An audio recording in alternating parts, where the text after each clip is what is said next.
Assim ao Rei eterno, imortal, invisível, Deus único, honra e glória pelos séculos dos séculos. Amém.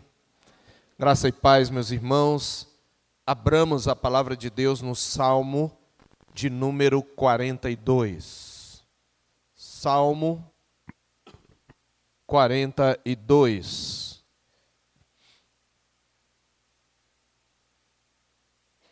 O título que nós demos a esta mensagem é A Alma do Justo em Sequidão de Estio.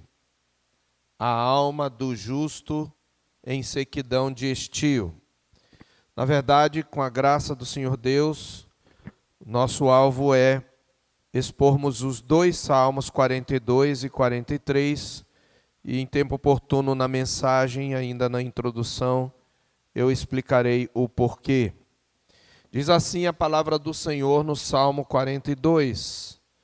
A alma anela por Deus, ao mestre de canto. Salmo didático dos filhos de Corá. Como suspira a corça pelas correntes das águas, assim por ti, ó Deus, suspira a minha alma. A minha alma tem sede de Deus, do Deus vivo. Quando irei e me verei perante a face de Deus? As minhas lágrimas têm sido o meu alimento dia e noite, enquanto me dizem continuamente, o teu Deus onde está? Lembro-me destas coisas e dentro de mim se me derrama a alma, de como passava eu com a multidão de povo e os guiava em procissão à casa de Deus, entre gritos de alegria e louvor, multidão em festa. Por que estás abatida, ó minha alma, e por que te perturbas dentro de mim? Espera em Deus, pois ainda o louvarei, a Ele meu auxílio e Deus meu. Sinto abatida dentro de mim a minha alma. Lembro-me, portanto, de ti, nas terras do Jordão e no Monte Hermon e no outeiro de Mizar. Um abismo chama outro abismo ao fragor das tuas catadupas. Todas as tuas ondas e vagas passaram sobre mim.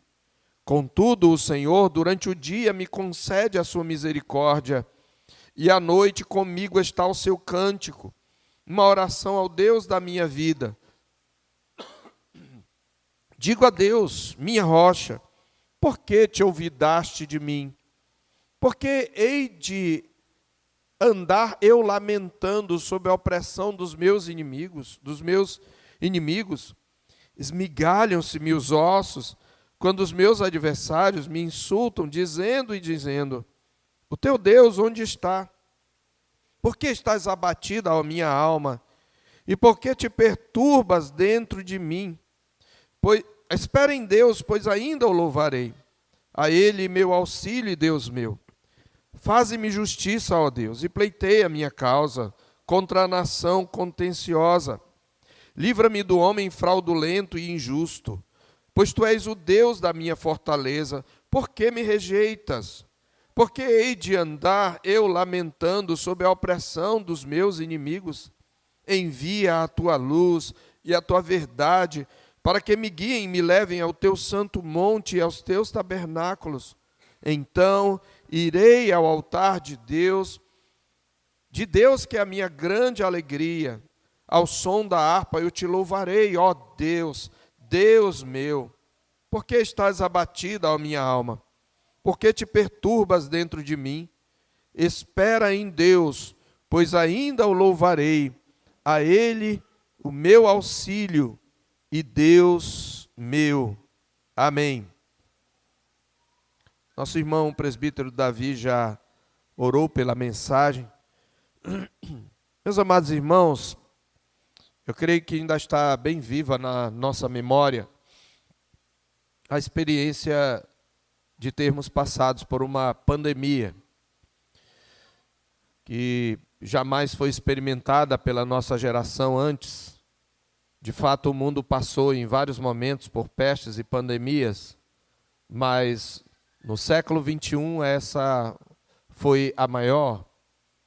E certamente os irmãos devem lembrar pelo menos eu acredito e eu espero que talvez a pior de todas as sensações, experiências que os irmãos tiveram e que eu tive, foi a tristeza, a angústia de não podermos cultuar ao Senhor juntos. Parecia que aquele momento não ia acabar. Mesmo que nós pudéssemos adorar o Senhor em família, tentando reproduzir da forma mais próxima o ajuntamento solene, a nossa angústia não desaparecia por causa disso. Havia uma saudade, um desejo, um anelo por algo que nós sabemos que só pode ser experimentado na Assembleia dos Santos. Porque, embora, por um lado, o grupo dos chamados desigrejados goste de usar como jargão o fato de que Deus não habita em templos feitos por mãos, e isto é verdade, no entanto, eles aplicam isso de maneira sofismática, porque eles deixam de notar que, embora Deus não habite em um lugar de pedras e tijolos, Deus nunca prescindiu do ajuntamento solene. Não são as quatro paredes, não é esse lugar, é o estar juntos. Então, ao mesmo tempo que podemos concordar que Deus não habita em templos feitos por mãos, nós devemos, contudo, afirmar que Deus habita no seu povo reunido, que não é um templo feito por mãos, é um templo edificado, construído pelo Espírito Santo de Deus. É por isso que em nenhum outro lugar, em nenhum outro ajuntamento, em nenhum outro grupo, a presença de Deus se manifestará de maneira mais pujante, de maneira especial, que não seja a igreja. Em nenhum outro lugar se enxergará o Cristo bendito, o Evangelho, de maneira visível, senão no povo de Deus reunido, sobretudo no culto. De modo que, naqueles dias, talvez mesmo sem discernir estas coisas, mesmo sem entender a doutrina da igreja, a doutrina do culto, porque somos povo de Deus, nós sentimos que faltava alguma coisa, que algo não era preenchido, nós sentimos, de certa maneira, um vazio. Quem não sentiu? Na verdade, a sede de Deus, a fome de Deus, a falta de Deus, da sua presença especial, que é manifestada no culto, no ajuntamento solene, ela é um sentimento que deve estar em todo crente. Se esse sentimento não está em nós, devemos pôr em xeque a nossa fé. Amados, nós vivemos, por assim dizer, um momento de sequidão de estio. Estio, para as crianças que estão aqui, é a seca, é a falta de chuva. Quando não tem chuva, as árvores secam, as folhas caem, não dão frutos, a produção de alimento é mirrada por causa da estiagem. Nós temos um período de estiagem, mas ele é um período específico, não pode ultrapassar o que é esperado para que as árvores produzam, para que as plantas deem fruto. Mas há momentos em que a seca pode durar mais tempo. Então, estio é um sinônimo de estiagem, de seca. Sequidão de estio é a sequidão sentida por aquele que vive tempos de aridez, momentos de aridez. E isso acontece na vida espiritual. E isso aconteceu no período da pandemia. Eu tirei essa expressão do Salmo 32, que diz que, aliás, o pecado é o que mais gera secura no crente.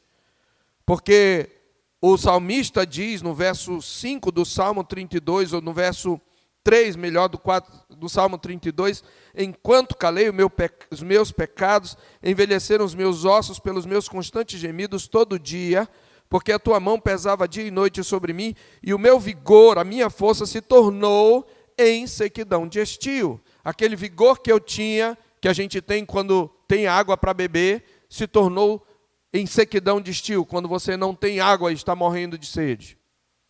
Do mesmo modo, no salmo que lemos como parte da liturgia, na parte do louvor, o Salmo 63, o salmista havia dito: ó Deus, Tu és o meu Deus forte, eu te busco ansiosamente, a minha alma tem sede de Ti, meu corpo te almeja como terra árida, exausta e sem água. Eu sou como uma terra rachada, almejando estar na presença do Senhor.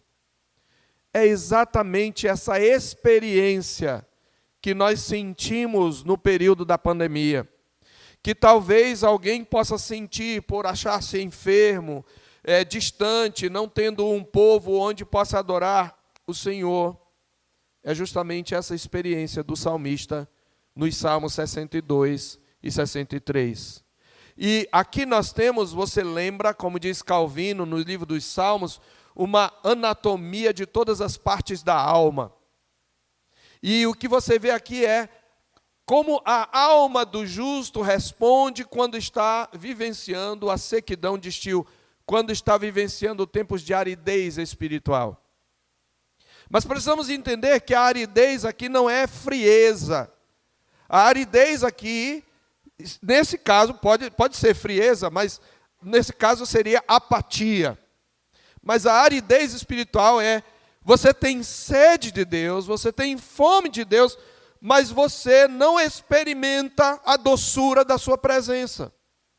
Você é impedido dos meios de graça pelos quais você experimenta essa presença. Isso é a aridez espiritual aqui desse salmo. E eu preciso lembrar que esse salmo, ele começa o segundo volume do Saltério, né, que é o nome que se dá ao livro dos Salmos, lembrando que é um inário, o Salmo é um inário inspirado. E aqui você vai verificar que começa uma série de salmos que não são de Davi. Até aqui, a maioria dos salmos é de Davi. Se não me engano, todos eles são de Davi, exceto o Salmo 1 e o Salmo 2, não se diz de quem é, mas possivelmente é uma introdução ao livro. Mas aqui você tem, acima do Salmo 42, a expressão livro 2. Aqui, aquele momento de confrontação, a ele é acrescido uma comunicação daquele que é confrontado com os seus inimigos. Mas aqui você vai perceber que não é um salmo atribuído a Davi, é um salmo didático dos filhos de Corá. E esse livro 2 do Saltério, ele começa, na verdade, com 8 salmos atribuídos aos filhos de Corá. Poderíamos colocar 7, se o Salmo 42 e o 43 estão juntos. De qualquer maneira, o Salmo 43 não traz título, e vamos entender como isso nos ajuda na nossa análise dessa manhã. Mas aqui você vai ter do Salmo 42 até o 49, exceto o 43 que não tem título, você vai ver todos eles atribuídos aos filhos de Corá. Quem eram os filhos de Corá? Eram levitas que atuavam no templo, ou como porteiros ou como guardas, ou como porteiros ou guardas, ou como cantores. Lembrando que nem todo levita era um cantor, tá? Muita gente fala de levita para aqueles que cantam, mas os levitas tinham de tudo. Eram zeladores, eram guardas, eram os que guardavam e arrumavam os utensílios do templo. Na época do tabernáculo, eram os que armavam e desarmavam o tabernáculo. Mas havia, sim, levitas que eram cantores. Pela lembrança de ter guiado o povo de Deus, aí no verso 4, em procissão ao templo, nas festas santas, podemos concluir que o salmista é um dos cantores dos filhos de Corá. Ao todo, nós temos 11 salmos explicitamente atribuídos aos filhos de Corá. Temos aqui uma sequência de salmos desses levitas, que começa aqui e termina no Salmo 49, e os demais salmos atribuídos aos filhos de Corá são 84, 85, 87 e 88. Há também salmos atribuídos a Etã e a Emã, possivelmente filhos de Corá. É quase unanimidade, meus irmãos, antes de nós adentrarmos propriamente no texto, entre os estudiosos, que os Salmos 42 e 43 compõem um único poema, por isso eu os li juntos, por causa da sua estrutura literária estreitamente entrelaçada em vários aspectos. Primeiro aspecto, observe que o Salmo 43 não possui, como eu já disse, um cabeçalho, de modo que o título sobrescrito no Salmo 42, que está aí em itálico, ele parece servir para que ambos os salmos sejam lidos em conjuntos. Observe que o Salmo 43 não tem um sobretítulo em itálico. Os sobretítulos não são necessariamente inspirados, mas foram escritos em uma data bem antiga por escribas e editores do Salmo, e eles acoplaram os salmos com alguma ligação entre si. Então, a maioria dos estudiosos entende que essa é uma indicação de que os salmos deveriam ser lidos juntos. Mas há um segundo aspecto. Ambos compartilham o mesmo tema. Observe aí, é o exilado em alguma terra distante. Esse salmista exilado em alguma terra distante lamenta estar longe do templo e do culto, geme sob a opressão dos inimigos e anseia voltar à casa do Senhor. Ambos os salmos tratam desse tema. Terceiro, ambos apresentam a mesma estrutura e sequência, com leve variação, no seguinte refrão. Observe o Salmo 42, 9 e o Salmo 43b. Porque hei de andar eu lamentando sob a opressão dos meus inimigos?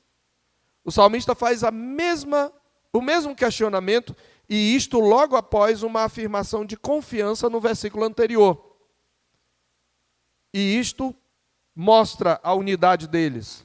E quarto, e principal, ambos os salmos possuem o mesmo refrão principal, que vem no final de cada descrição que o salmista faz de sua situação e de suas expectativas em voltar ao templo. 42:5, 42:11, 43:5. Por que estás abatida, ó minha alma, e por que te perturbas dentro de mim? Espera em Deus, pois ainda o louvarei, a Ele meu auxílio e Deus meu. Então, o que nós temos aqui é um só poema, cujas estrofes são divididas pelo refrão principal, sendo a primeira estrofe, do verso 1 a 5, terminando com essa pergunta que eu acabei de ler. A segunda estrofe, em 46, de 6 a 11. E a terceira estrofe, o Salmo 43, de 1 a 5. Observe que ao final de cada sessão, ele faz a mesma pergunta. Por que estás abatido, ó minha alma? Então, o que temos aqui nesse salmo? Qual é o contexto? Falando de maneira rápida. Você tem aqui um sacerdote ou levita que está longe do templo e longe do culto público. Provavelmente o salmista era um dos cantores levitas que serviam ao culto em seus respectivos turnos, porém morava fora de Jerusalém. Você lembra que os levitas tiveram cidades que tinham que ser doadas pelas tribos de Israel, e eles viviam em várias cidades espalhadas. E o alvo disso, primeiro, o propósito disso era mostrar que os levitas não tinham herança, que o Senhor era a sua herança. O Senhor diz isso quando ordena que eles sejam espalhados. Eu serei a herança deles. Era a única tribo que não tinha um só lugar de herança. Segundo, para que os levitas pudessem ensinar a lei nessas cidades e que todas as tribos tivessem o ensino da lei. O levita deveria ter, possivelmente, uma cópia da lei. Então ele podia ensinar o povo. Deus espalha a sua lei no meio do povo. E ainda, o levita era normalmente quem guiava o povo quando das festas santas. Você lembra?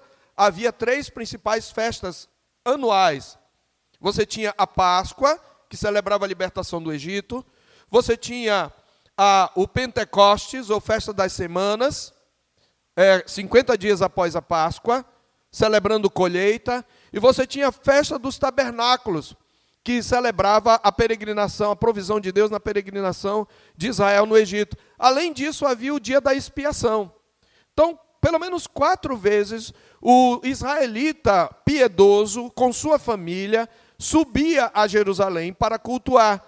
E, normalmente, eles se juntavam, à medida que passavam pelas cidades e pelo caminho, iam chegando próximos a Jerusalém, e ficava aquela grande procissão, cantando, louvando a Deus, falando da expectativa que eles tinham ao chegar lá em Sião. E o Salmo 122 retrata isso, quando ele diz: alegrei-me quando me disseram, vamos à casa do Senhor. Pararam os nossos pés às tuas portas, ó Jerusalém, Jerusalém que estás construída como cidade compacta, etc. Você está vendo exatamente o povo de Israel e mostrando a expectativa. Então, alguns dos filhos de Corá lideravam o povo nesse período que ia cantando salmos de louvor ao Senhor.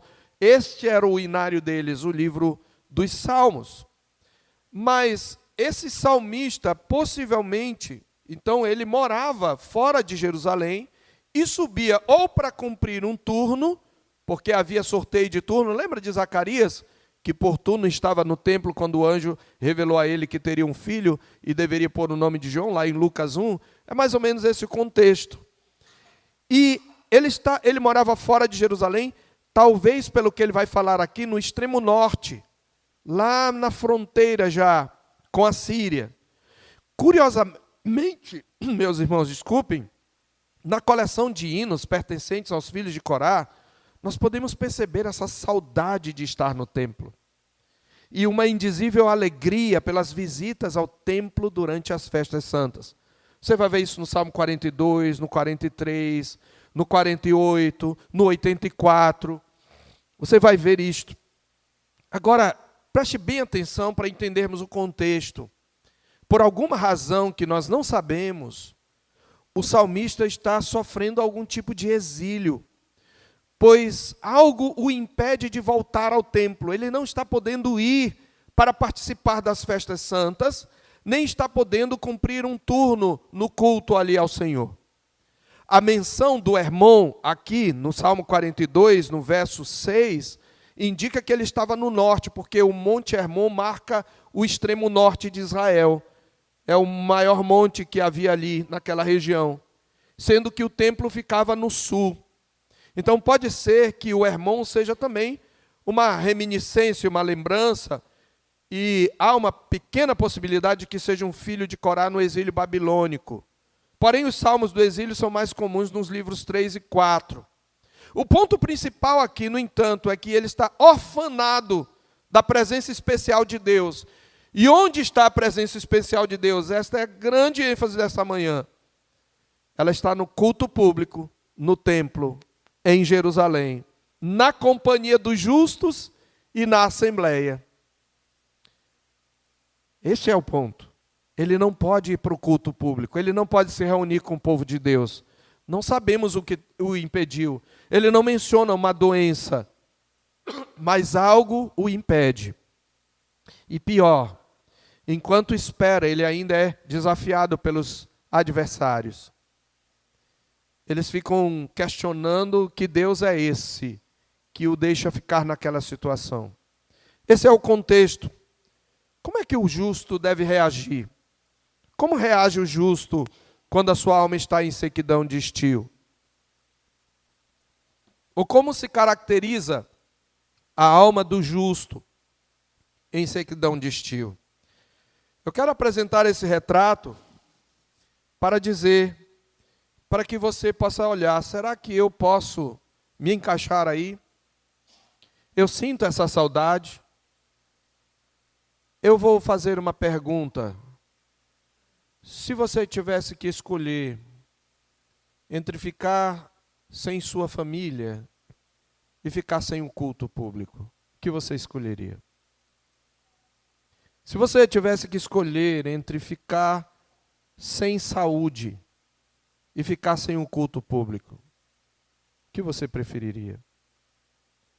Se você pudesse escolher perder sua vida, porque você vai para um culto público e estar no culto público, o que você escolheria? Eu estou falando da sua vida, não da do outro. Se você pudesse escolher entre ficar sem um emprego ou ficar sem cultuar a Deus com o seu povo, o que você escolheria? Isso determina qual é a tua prioridade, quem é o teu Deus. Percebe? O que a alma do justo deve sentir? Como ela deve reagir? Em primeiro lugar, a alma do justo em sequidão de estio é uma alma anelante pela presença de Deus. Essa é a primeira característica do justo. Ele anela pela presença de Deus, ele não vê a hora em estar na presença de Deus, ele se sente vazio sem essa presença especial de Deus. É o que o salmista diz no verso 1 e no verso 2, como suspira a corça pelas correntes das águas, assim por ti, ó Deus, suspira a minha alma tem sede de Deus, do Deus vivo, e é por isso que ele pergunta, quando irei e me verei perante a face de Deus? Eu me lembro quando eu namorava minha esposa, e a gente, logo nos primeiros dias, se via com certa frequência. Mas então eu comecei a trabalhar e acabou que a gente se combinou de se ver só uma vez por semana. O que é saudável nessa fase, na verdade. Mas, gente, a primeira semana foi horrível. Para mim e para ela. Porque quando a gente se encontrou, eu não lembro se ela lembra disso, mas eu lembro. Ah, que saudade. É muito tempo uma semana. E ela concordou comigo na época. Se você perguntar, ela vai só torcer o bico, porque ela é orgulhosa, não vai admitir, mas ela concordou. Mas o salmista está falando de algo de alguém que é muito mais importante do que a minha namorada ou a minha esposa. É só para você entender, do menor ao maior, esse sentimento, quando é que eu vou ver de novo? Quando eu vou vê-lo de novo? Quando eu vou estar na sua presença? Quando eu vou experimentar da sua graça de novo? Quando eu vou ter de novo isso? Quando a gente termina o retiro, meu Deus, só daqui um ano, né? Puxa vida, já terminou. É isso que o salmista sente. A alma do justo, quando afanada da presença de Deus, ela anela por essa presença. Note que, embora Deus esteja presente em todos os lugares, a experiência de sua presença especial se dará no templo e no culto público, na companhia dos justos e na assembleia. Esse é o contexto aqui, irmãos. Por compreender isto, a alma do justo suspira quando longe dessa presença especial de Deus. No verso 3, as minhas lágrimas têm sido meu alimento dia e noite. Ele chora, veja, ela suspira como a corça, e há duas explicações possíveis aqui. Há comentaristas que dizem que a corça, quando corre de um animal, de um predador, ela se cansa e as suas patas esquentam. Ela corre muito veloz, mas suas patas esquentam, provocando um grande desconforto. E ela procura um lugar de um riacho, um lago, algum lugar onde haja água, para colocar as suas patas e, de alguma maneira, isso trazer refrigério para ela. Mas é óbvio que também a corça precisa beber água. E o salmista, principalmente, aponta a sede. Essa é a segunda explicação e a mais clara, a mais óbvia. O ponto é, como uma corça cansada que está correndo, a minha alma tem sede. Não deveria ser esse o nosso sentimento, na verdade, toda vez que vai chegando o fim da semana, e a gente dizer, eu não vejo a hora de estar com o povo de Deus, adorando a Deus. Não deveria ser esse o nosso sentimento, é esse o sentimento dele. Ele tem sede do Deus vivo. Ele chora inconsolável pela saudade do culto. No verso 3, as suas lágrimas, ele só consegue comer, ele praticamente está bebendo suas lágrimas, de tanto que ele está chorando. Ele lembra com saudade das festas santas em tempos idos. No verso 4, ele diz, lembro-me destas coisas e dentro em mim se me derrama a alma de como passava eu com a multidão de povo e os guiava em procissão à casa de Deus, entre gritos de alegria e louvor, multidão em festa. Ele se abate, ele se perturba pela longa espera. Ele diz, eu sinto abatida dentro de mim a minha alma, no verso 6. Ele se vê até afogado por esse peso da ausência de Deus, no verso 7. Um abismo chama outro abismo ao fragor das tuas catadupas. O que ele está falando aqui? Verso 6. Ele está falando que ele lembra do Senhor no Monte Hermon. Então é possível que ele more nessa região. Ele diz que ele olha para o Hermon, para o outeiro de Mizar, e aí ele fala um abismo chama outro abismo. A gente muitas vezes usa aí para falar que um pecado chama outro pecado. É verdade que um pecado chama outro pecado, mas o sentido da frase não é esse. O ponto é que o Monte Hermon ele é muito alto, é da altura do nosso Monte Roraima, ali por volta de 2.800 metros, talvez alguns metros acima, alguns metros abaixo, eu não lembro mais, mas certamente na casa dos 2.800 metros. E esse monte tem um cume gelado, que normalmente entra em degelo em certas épocas. E ao entrar em degelo, esse degelo, que é um monte enorme, ele forma ele forma cachoeiras. Aliás, ainda hoje, se você for visitar o norte de Israel, você vai ver o Parque Nacional do Hermon e você vai poder ver cachoeiras lá. Então ele está vendo uma dessas cachoeiras, mas ele não está vendo e contemplando a beleza delas. Ele está se imaginando descendo como numa correnteza, sabe? Quando você se solta e aí você vai batendo de pedra em pedra e caindo lá embaixo e aquela água sobre água vai caindo sobre você e você não consegue respirar. Essa é a ideia de um abismo, chama outro abismo ao fragor ou ao barulho das tuas catadupas, que é um sinônimo de cachoeira. Eu estou me sentindo afogado por uma cachoeira, porque eu não consigo estar na presença do Senhor. Então você tem essa alma anelante pela presença de Deus. Mas em segundo lugar, essa alma em sequidão de estio, esse justo em sequidão de estio, ele manifesta também uma alma cuja fé é desafiada pelos incrédulos. Essa é a alma do justo, sobretudo quando vive em termos de sequidão. O exílio do templo e do culto torna-se ainda mais devastador pela zombaria dos adversários que, vendo a desolação do salmista, o desafiam: cadê o teu Deus? Veja o verso 3.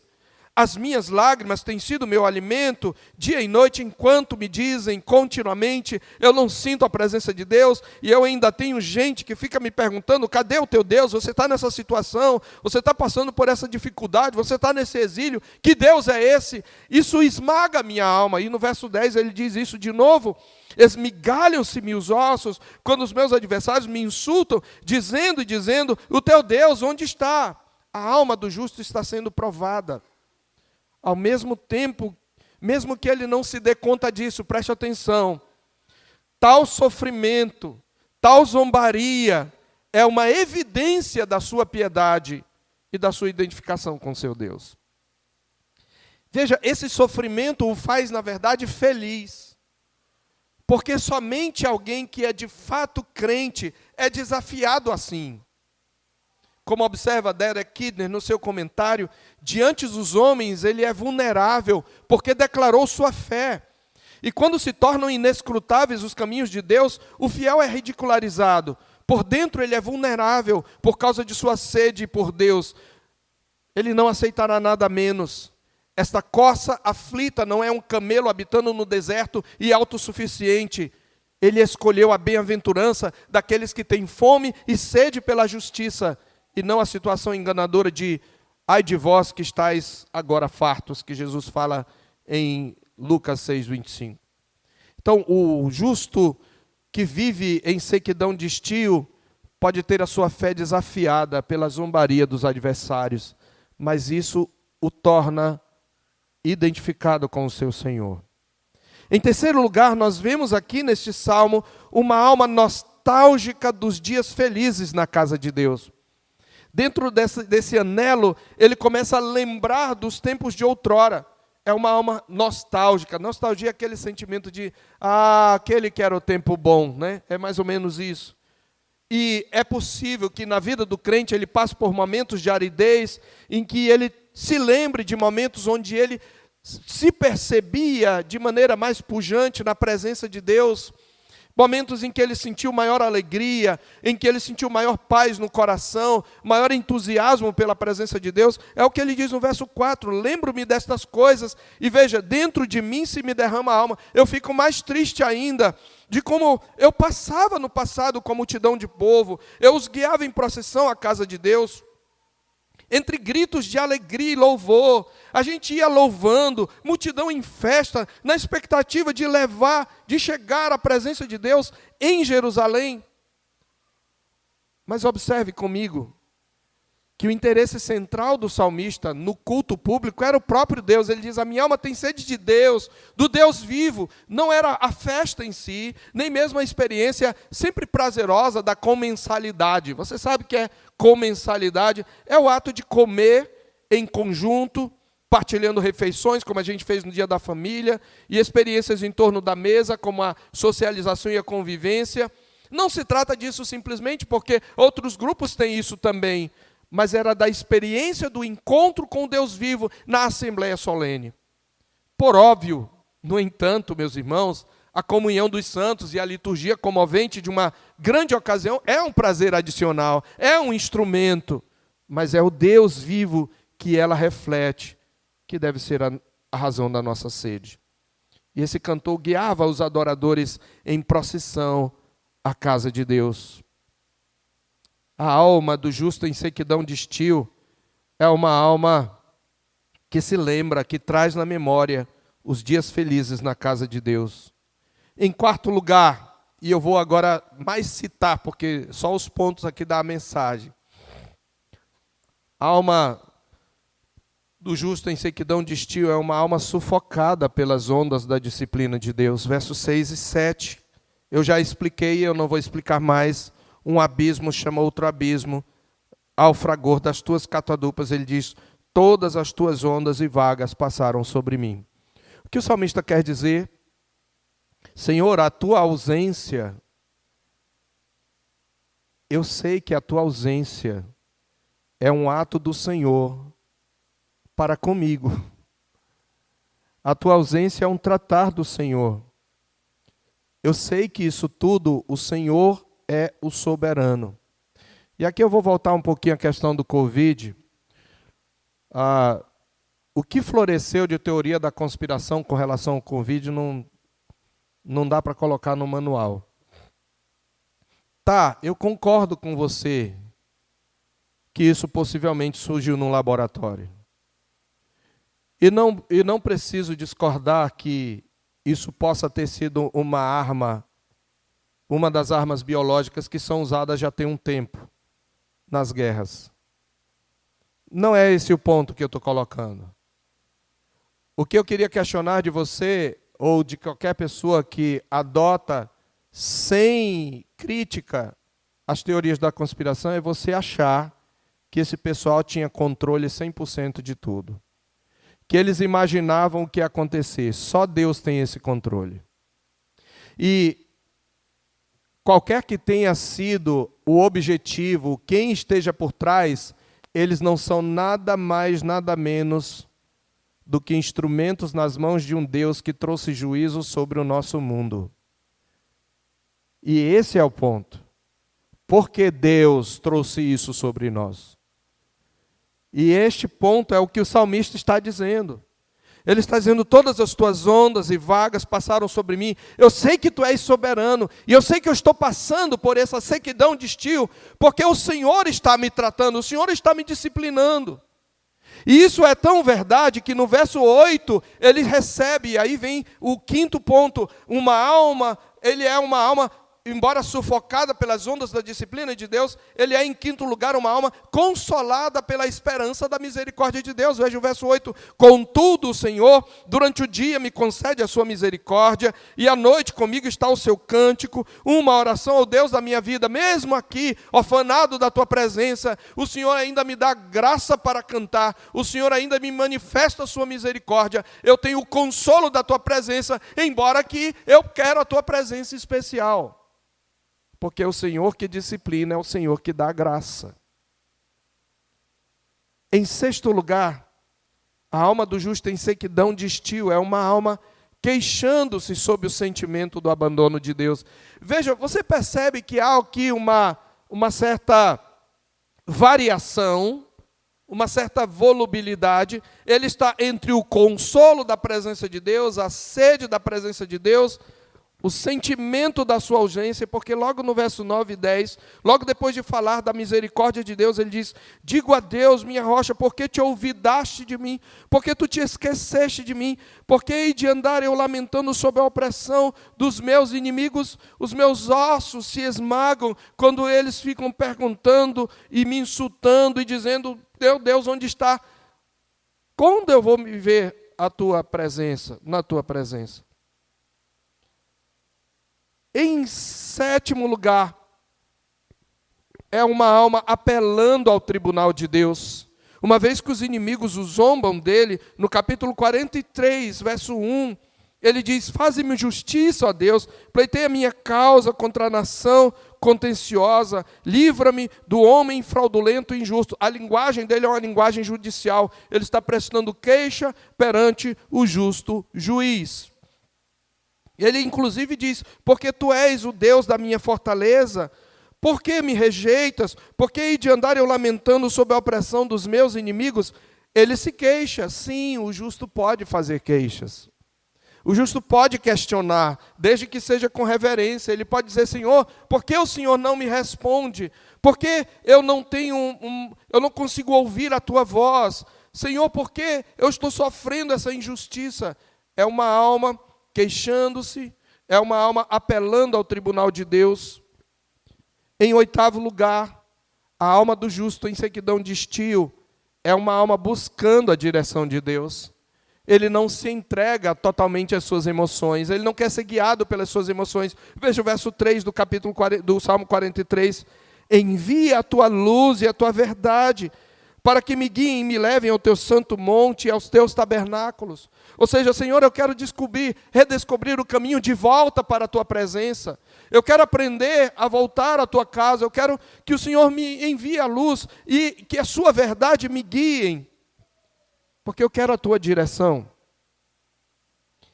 Em 9º lugar, é uma alma se dispondo a adorar a Deus. Ele faz um voto: então irei ao altar de Deus que é a minha grande alegria. Ao som da harpa eu te louvarei, ó Deus, Deus meu. O que isso nos ensina? Pode ser que você demore para sentir de novo a presença de Deus. Pode ser que você se sinta orfanado dessa presença. Pode ser que você seja exilado dessa presença. Mas a sua alma nunca pode desistir do anseio de adorar a Deus.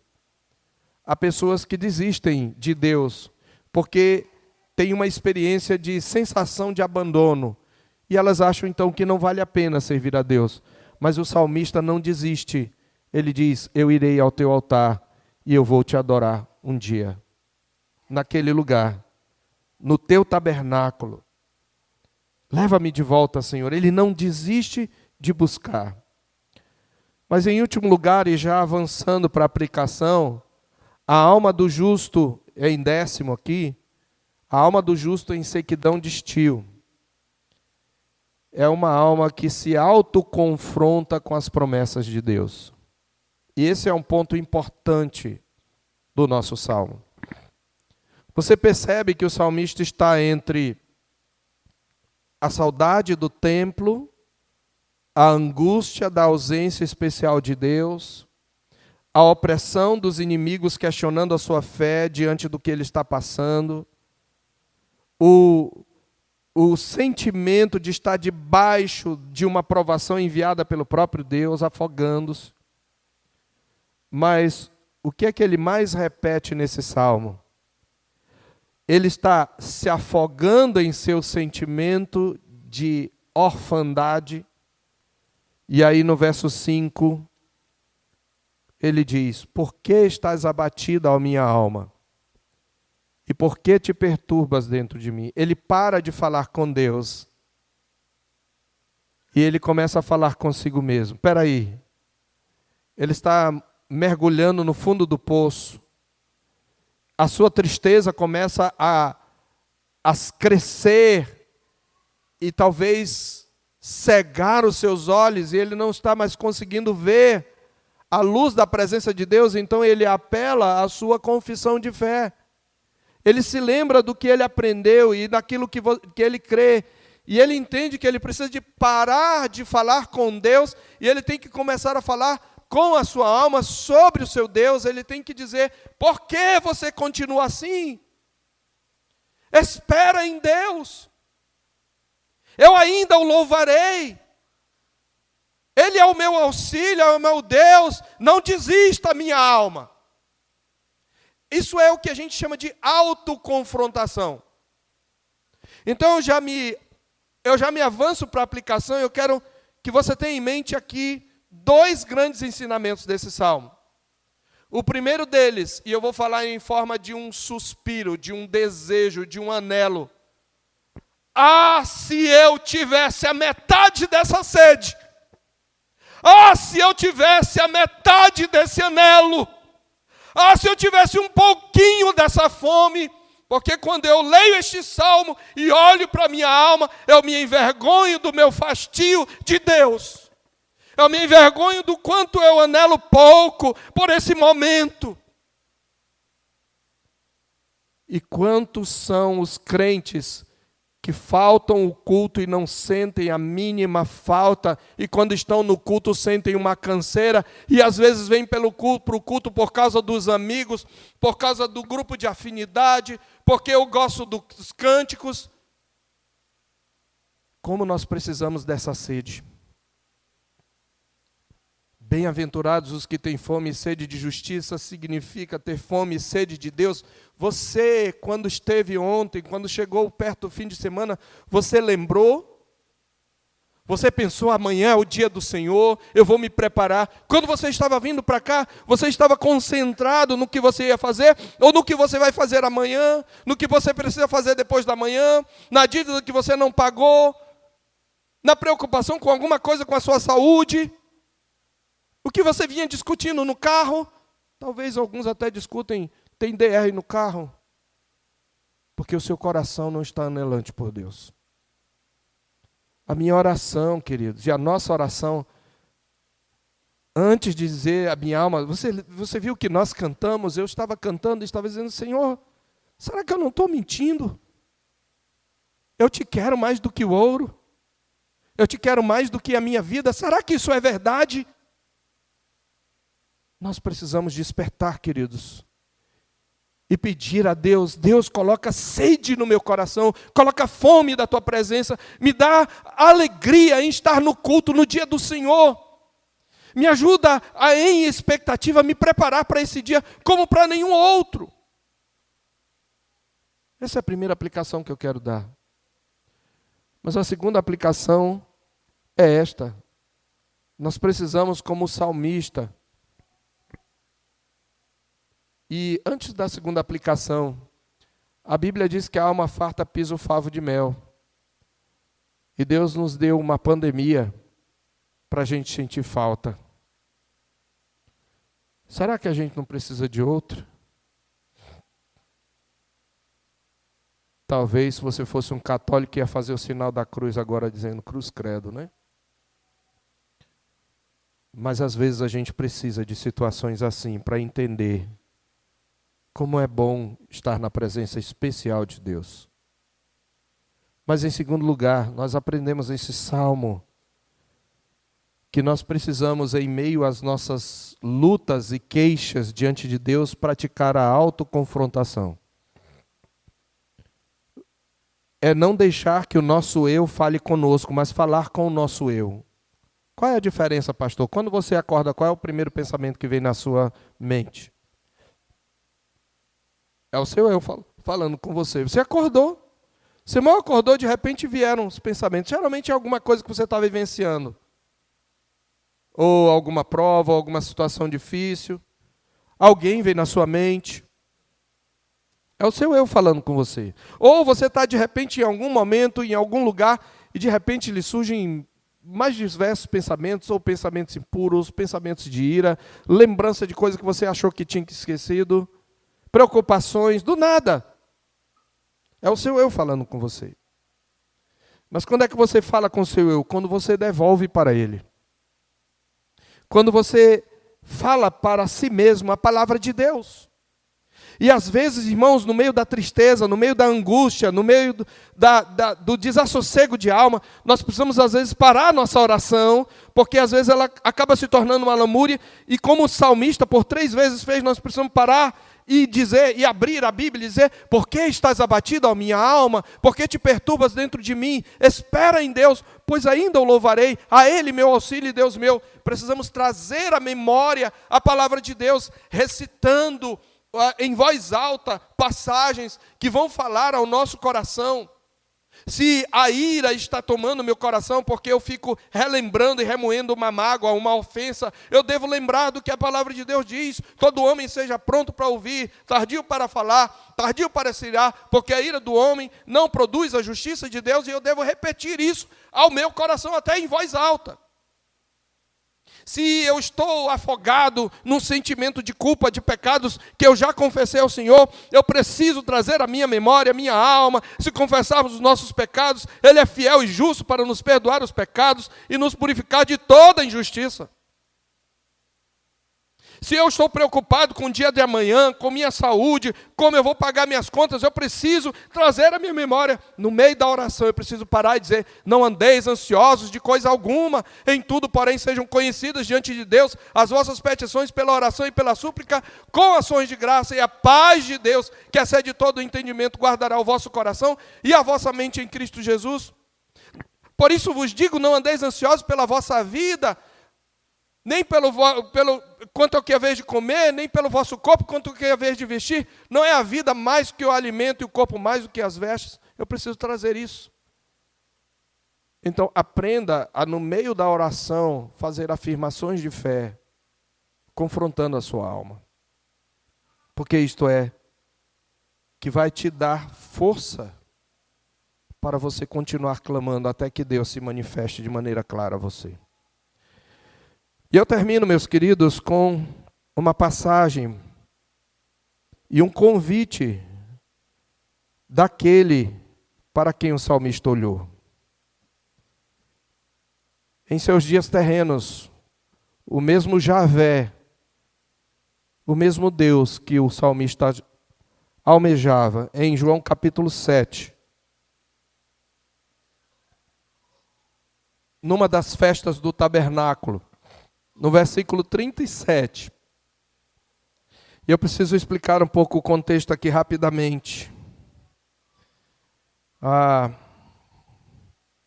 Na festa dos tabernáculos, na época de Jesus, era uma celebração que durava 7 dias, em que eles celebravam a peregrinação no deserto, o período que eles estiveram peregrinando. Os judeus comemoravam a jornada dos israelitas pelo deserto após a saída do Egito, agradecendo pela colheita. Mas eles acrescentaram uma cerimônia que não havia nos períodos mais antigos, mas que havia no período de Jesus. Era uma cerimônia especial em que o sacerdote pegava água com um jarro lá do tanque de Siloé, e ele ia com o povo e voltava, e ele derramava, e parece que isso ocorria sobretudo no último dia da festa, ele derramava sobre o altar. E quando ele derramava essa água sobre o altar, ele fazia orações, pedindo a Deus que derramasse a chuva que ele prometeu nos últimos dias através do Messias. Que o Messias viesse, que ele cumprisse aquilo que ele diz em Isaías, porque derramarei água sobre o sedento e torrente sobre a terra seca. E é exatamente nesse último dia da festa, possivelmente quando o sacerdote está derramando a água, Jesus está na festa dos tabernáculos e ele olha para a multidão. Ele é o Deus de quem o salmista tinha sede. Ele diz: se alguém tem sede, venha a mim e beba. Se quem crer em mim, como diz a Escritura, do seu interior fluirão rios de água viva. E João explica que ele disse isso com relação ao Espírito que ele haveria de dar. Se alguém tem sede, venha a mim e beba. Comentando esse texto, Francis Schaeffer nos lembra que Jesus usa o presente, e o presente grego tem uma força um pouco diferente do nosso. Jesus está dizendo que isso é uma ação habitual, eu preciso ir a Ele todos os dias.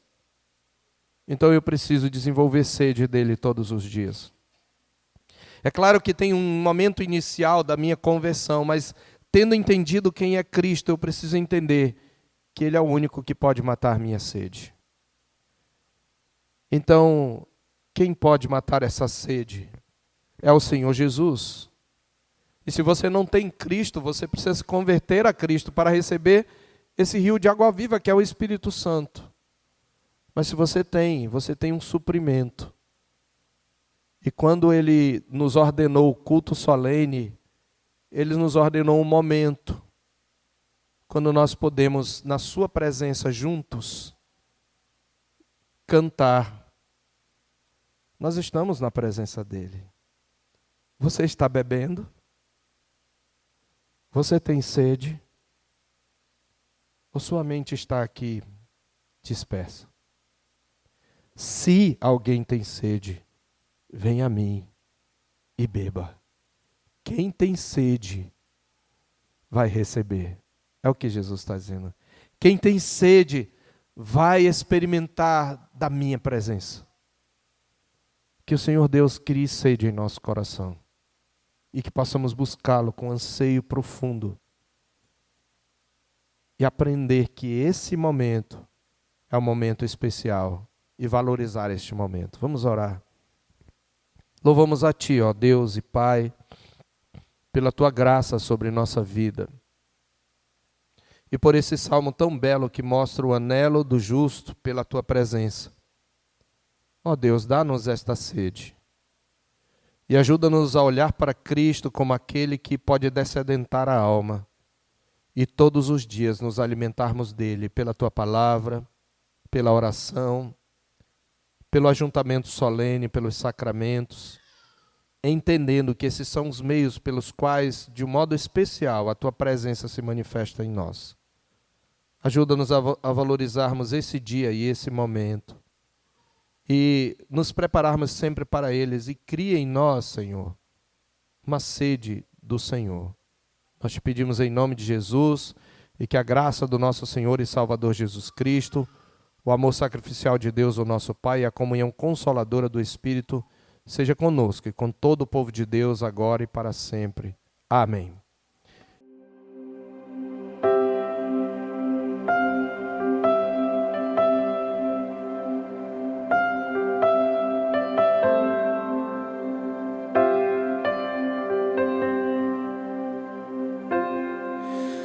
Tu és bem-vindo aqui.